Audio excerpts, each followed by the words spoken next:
How's it going, everybody? Flint from Flint and Steel Survival. If you haven't seen part 1, please go watch it, but I'm trying to keep all these videos under 10 minutes. I'm not going to be able to show my full collection. I want you guys to understand that. Knives are scattered all over in my house and kits in my truck. So I'm just going through the knives I have right in my reach down here in my man cave. So this is kind of my EDC knife box. You saw my current EDC in the last video. Just a recap for you. H&K Patrol. Discontinued now. You can still get them at Blade Ops for $115 shipped. So we're going to start with the Spyderco Tenacious.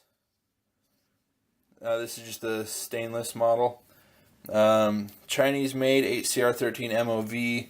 One of my all-time favorite EDC blades. If you can see, I've abused it a lot. It's still got some goop on the blade. Speaking of which, let me grab something real fast. I'll edit this out. See what I mean, guys? I'm not going to be able to remember all my blades. So this is my special Tenacious. This is the Nut and Fancy model. It's got my little homemade... That's why I put this red tape here, so that the sensor wouldn't go off every time I opened it. Anyway, it's got this little skull bead I put on a little custom lanyard. But this is the Tuxedo Tenacious, sold by Nut and Fancy. His son Tactical Doodle is his YouTube channel, puts all these together. Nut and Fancy signed it, 2015. This is the number 2 of all time, like the second one they ever made. Absolutely love it. It's a little bit more rock solid than the original model, and I honestly think it's just because that's not annoying, is it? Okay. And I put it in this little coffin that I wrote Flint on.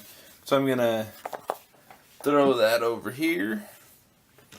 Next up is a Gonzo. I don't remember what model this is.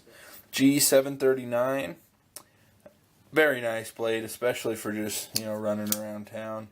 Could be loosened up a little bit, still a little stiff. I don't carry it very often.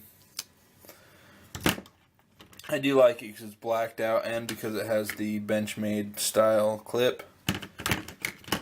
Then I think everybody has one of these, or if not, you need to get one. This is the Rat Model 1 Osate Steel Stainless.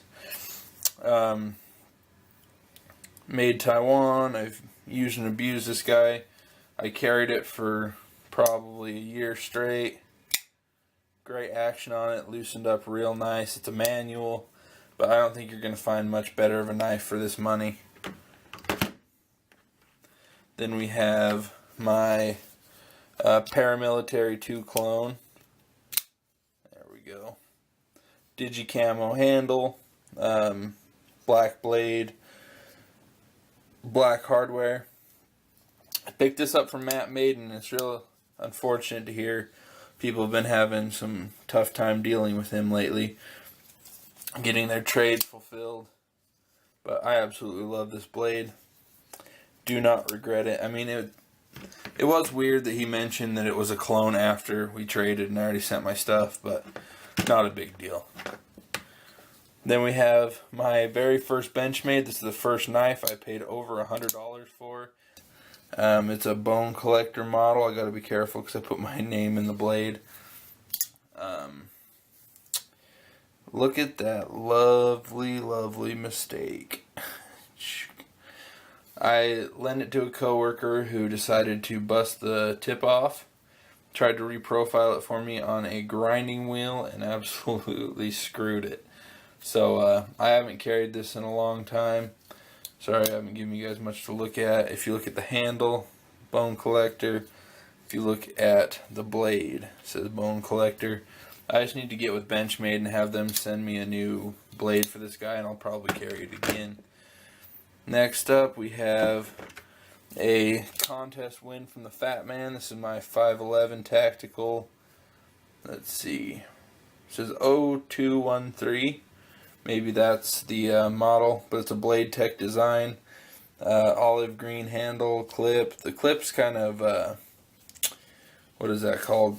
Crooked? Not really crooked, but I mean it sits in your pocket pretty nice. Liner lock, very smooth, very good in the hand, even closed.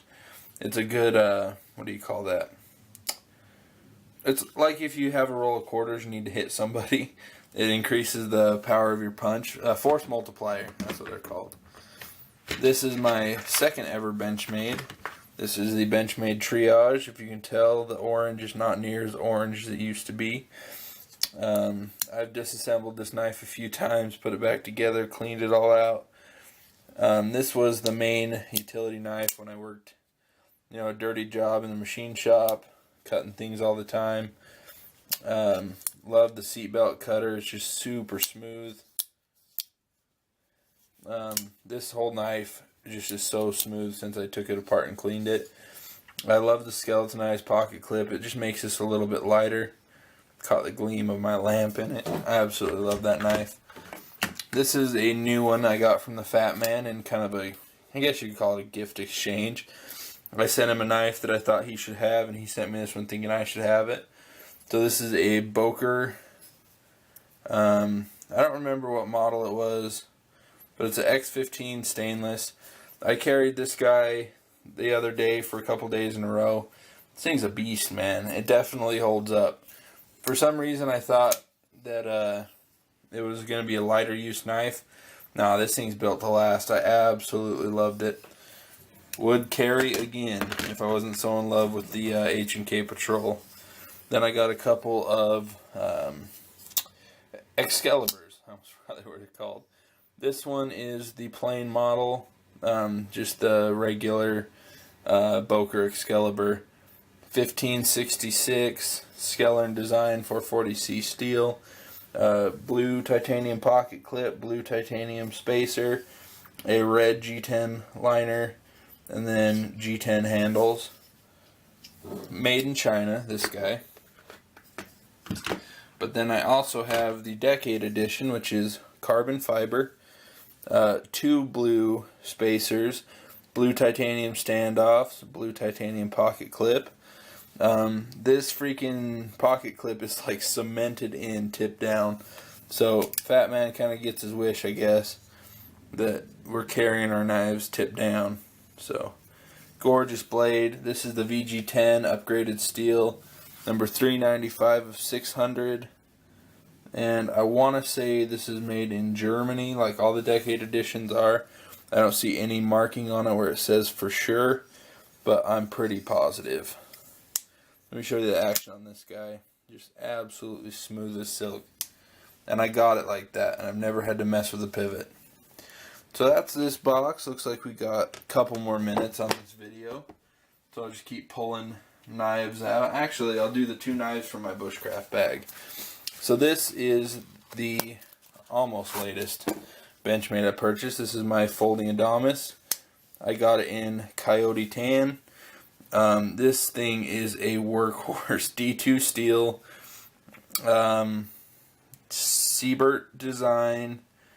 What else you need to say? G10 handles, axis lock, huge beast of a pocket clip, 2 giant steel liners. I think the blade is damn near 1/4 inch. It's very thick for a folder, and this thing is just so smooth.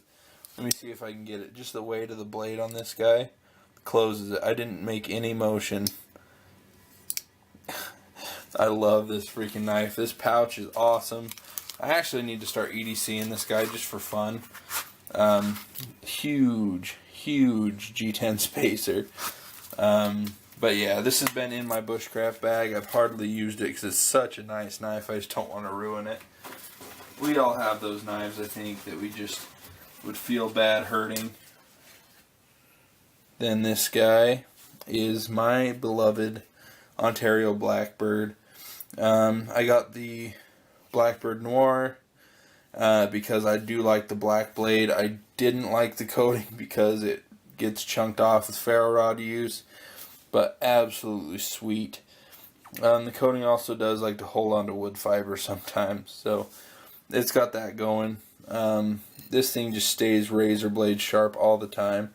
I love the handle shape. I love the blade shape. In fact, one thing I noticed when I was thinking about it, if you notice, those blade shapes are almost identical, and I think that's why I fell in love with this H&K, just like I fell in love with my Blackbird.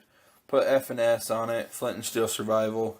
This is my baby. One day I think I'll jimp it, just have a little bit more, but with this extra nice finger guard right here, you don't really need it. You can get a good grip in any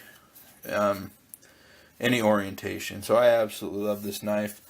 And this is a great spot to end it with a great knife. So thanks everybody for watching. I appreciate it.